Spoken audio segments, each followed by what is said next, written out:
FBI दुनिया की सबसे एडवांस लॉ एनफोर्समेंट एजेंसी में से एक है, जिसका काम है दुनिया के सबसे खतरनाक क्रिमिनल्स को पकड़ना। पर एक दिन एक जवान औरत की उसके बच्चों के सामने बेरहमी से हत्या कर दी जाती है। There really was not much at the crime scene that gave us the aha moment of we think we know who did this. और तभी से वो पूरा ब्यूरो उस क्रिमिनल को पकड़ने के मिशन पर निकल पड़ता है। Law enforcement officials did not rule out anybody in Sheila's murder. All he wanted to do was to destroy Sheila, both emotionally and physically.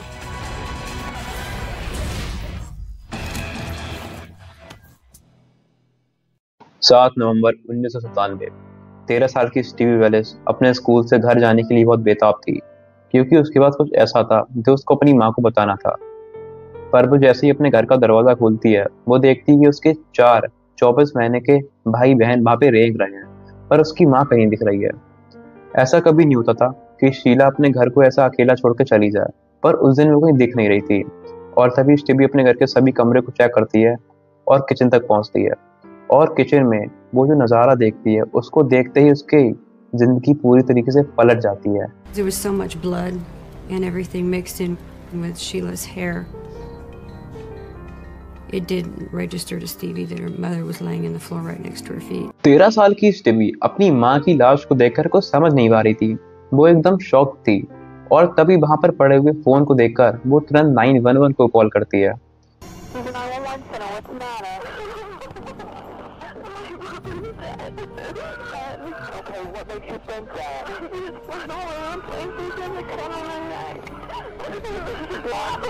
और कुछ टाइम बाद ही पुलिस उसकी घर की तरफ रवाना हो जाती है।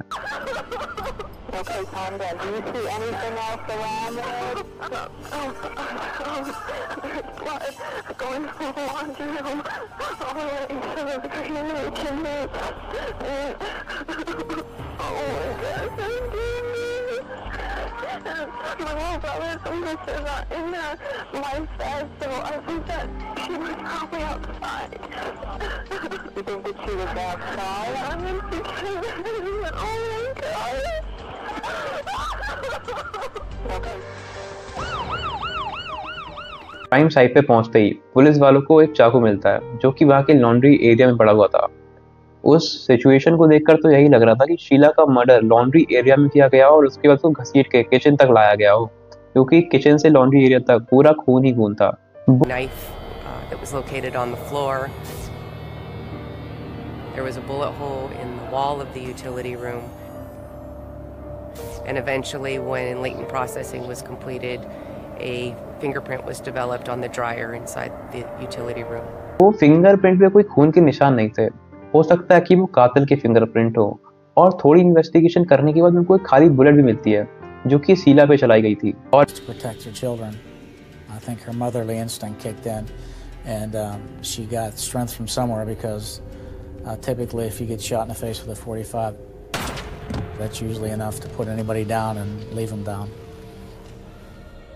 जैसे ही शीला गिरी, उस कातिल ने वहां पर रखे हुए चाकू को उठाया और उसके दोनों हाथों की नसें काट दी और थोड़ी देर उसके गले की नस भी काट दी और उसको वहां पे तड़पने के लिए छोड़ गया। पर शीला में अब भी कुछ जान बाकी थी।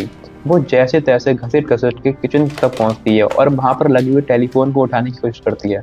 पर वो जैसे ही टेलीफोन को उठाती है, उसके अंदर की सभी जान निकल जाती है और उसकी वहीं पे मौत हो जाती है।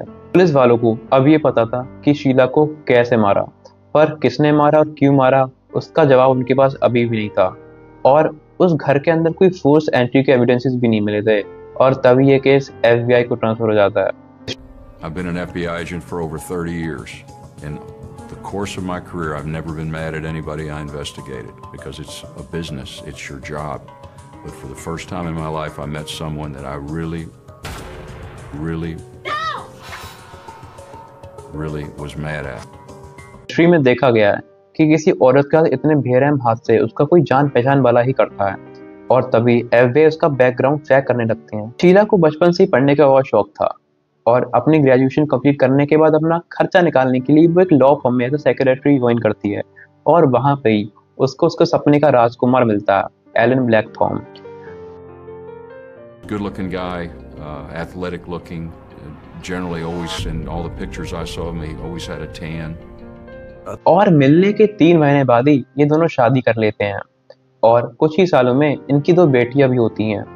ऊपर से देखने में तो बहुत ही ज़्यादा ये लोग हैप्पी फैमिली और लविंग फैमिली थे, पर अंदर ही अंदर उन दोनों में बहुत लड़ाइयाँ होती थीं और 1987 में ये दोनों डिवोर्स कर लेते हैं। डिवोर्स के बाद कुछ साल तो शीला के लिए बहुत ही ज़्यादा स्ट्रगल भरे थे, पर 1992 में उसका लक चमकता है और वो एक डोमेस्टिक फ्लाइट में एक फार्मास्यूटिकल सेल्समैन जेमी वेलेस से मिलती है और अगले ही साल ये लोग शादी कर लेते हैं। जेमी और शीला बच्चे चाहते थे और आईवीएफ के थ्रू इनको क्वाड्रुप्लेट्स होते हैं, जिसमें से 3 लड़के और 1 लड़की थी। और अगले ही कुछ टाइम बाद जेमी का भी प्रमोशन हो जाता है और वो फ्लोरिडा सैराटोगा में ट्रांसफर हो जाता है। पर ये लोग इस बात से अनजान थे कि शिफ्ट के 2 महीने बाद ही शीला की हत्या कर दी जाएगी। एफबीआई एजेंट वहाँ के सभी पड़ोसियों से पूछताछ करते हैं और इसी बीच उनको एक ऐसी लीड मिलती है जिससे ये केस सॉल्व हो सकता था।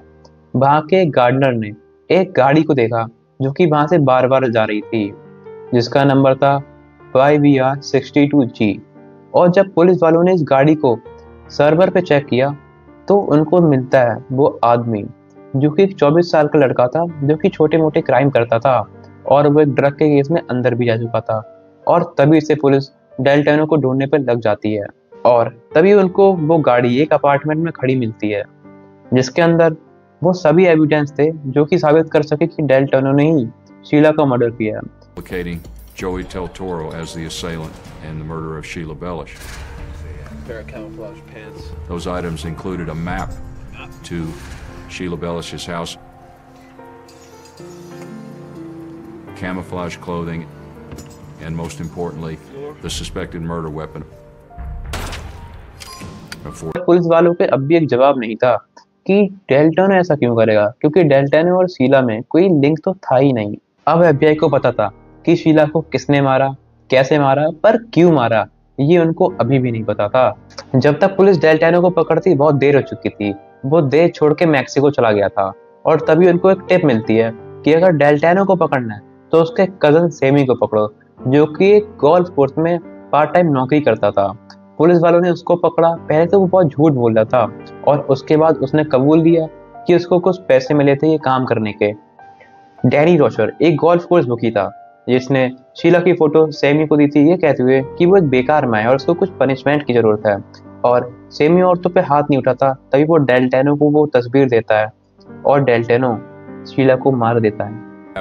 Danny Rocha had agreed to participate in the conspiracy because he was attempting at that time to get funding for a sports bar he wanted to operate. That funding was to come from Alan Blackthorne. और तभी Mexico police डेल्टानो को पकड़ लेती है और डेल्टानो confess भी कर लेता है कि उसी ने शीला का मर्डर किया है। और तभी वो एक ऐसी चीज बताता है जो कि पूरे केस का रुख बदल देती है। वो बताता है कि डैनी के ऊपर भी एक मास्टरमाइंड है जिसने ये सब प्लान किया है। I was debating whether or not to do it, you know. In my mind was this man who ordered this obviously is a means, and if this does not get done, and if I don't do it, then something might happen to me, or maybe even to my family because of this guy. पर अब FBI agents पे एक सवाल था कि वो mastermind है कौन। इन्वेस्टिगेशन के दौरान एलन के बारे में एफबीआई एजेंट्स को एक बात पता चलती है कि उसने एक अलग घर ले रखा था सिर्फ प्रोस्टिट्यूट हायर करने के लिए। और जब वो लोग उस घर की तलाशी लेते हैं तो उनको उसमें कई कॉस्ट्यूम मिलते हैं जिसका वजह उसको रोल प्ले करना पसंद था। और जब शीला और एलन रिलेशनशिप में थे तो एलन को शीला को कंट्रोल करना बहुत पसंद था और ये टॉक्सिसिटी बढ़ती गई और तभी शीला ने डिवोर्स फाइल कर दिया और उनके 2 बच्चियों की कस्टडी को लेते ये केस कम से कम 10 साल चला। और इसी दौरान एलन रिटायर हो जाता है और तभी उसको गोल्फ खेलने का चस्का चढ़ता है और वहीं पे वो एक बुकी डैनी से मिलता है जो कि उसको गोल्फ खेलने में और सट्टा लगाने में मदद करता था। और सबसे शॉकिंग बात तो ये है कि कुछ ही टाइम बाद उसने वो केस ड्रॉप कर दिया बच्चों की कस्टडी को लेके, ये कहते हुए कि उस केस के चक्कर में उस बच्चों की मेंटल हेल्थ पे बहुत फर्क पड़ रहा था। पर शीला को ये सुनकर कुछ सही नहीं लग रहा था, जैसे कि उसको पता हो कि उसके साथ अब क्या होने वाला है। और तभी एलन डैनी को अप्रोच करता है और शीला की तस्वीर देता है, ये कहते हुए कि शीला एक गंदी माँ है, उसको अपनी बच्चों को ख्याल रखना नहीं आता और उसको पनिशमेंट देनी है उसको पिटवाना है। तभी डैनी सैमी को अप्रोच करता है और सैमी डेल्टेनो को, और इसी तरीके से उसका पूरा मर्डर प्लान होता है। और कुछ साल बाद ही ये सब लोगों को अरेस्ट किया जाता है और 2014 में एलन की भी जेल में मौत हो जाती है।